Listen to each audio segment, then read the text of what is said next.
Assalamu alaikum warahmatullah, dear viewers. Hope all are fit and fight by the mercy of omnipotent Creator. Today I'm here with a new lesson. Today we are gonna learn about a new spoken structure. So let's get started.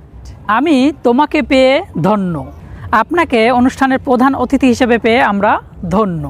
তোমার মতো একজন মা পেয়ে আমি ধন্য।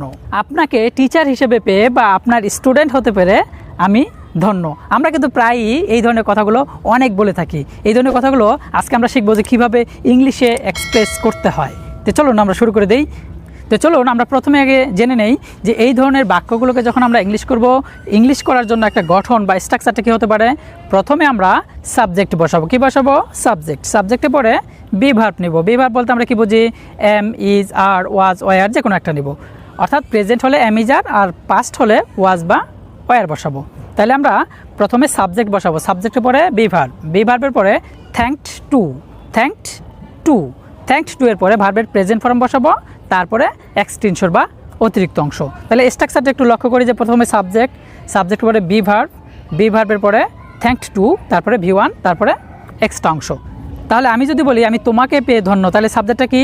I, be verb কি? Am, I am thanked to get you, আমি তোমাকে পেয়ে ধন্য। তাহলে আমি যদি বলি যে আমি তোমার মতো একজন মা পেয়ে আমি ধন্য, তাহলে আমি কী বলবো? I am thanked to get a mother like you, আমি তোমার মতো একজন মা পেয়ে ধন্য। আমরা আপনাকে এই অনুষ্ঠানের প্রধান অতিথি হিসেবে পেয়ে ধন্য, তাহলে এটা কীভাবে বলবো? সাবজেক্ট কি? উই, তাহলে we are thanked to get you as a chief guest of this programme. তাহলে as a chief guest of this programme, এই অনুষ্ঠানের প্রধান অতিথি হিসাবে পেয়ে আমরা ধন্য। আমরা প্রায়ই বলে থাকি যে আমি আপনার স্টুডেন্ট হতে পেরে বা টিচার হতে পেরে ধন্য, তাহলে এটা কীভাবে বলবো? I am thanked to be your teacher, আপনার টিচার হতে পেরে ধন্য, অথবা thanked to be your student, আপনার স্টুডেন্ট হতে পেরে ধন্য। আমরা এই স্ট্রাকচারের আরেকটা সেন্টেন্স দিয়ে শেষ করব। অর্থাৎ আমি যদি বলি যে আমি আপনাকে হাজব্যান্ড হিসেবে পেয়ে বা ওয়াইফ হিসেবে পেয়ে ধন্য, কীভাবে বলবো?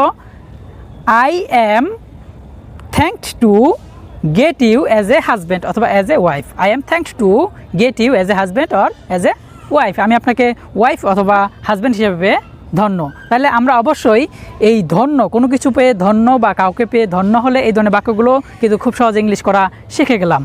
এইবার আপনার কাজ হচ্ছে, আপনি যদি এই স্ট্রাকচার অনুযায়ী বুঝে থাকেন তাহলে এই ভিডিওর নিচে একটা কমেন্ট করে দেবেন আপনার নিজের একটা বাক্য এই স্ট্রাকচার অনুযায়ী।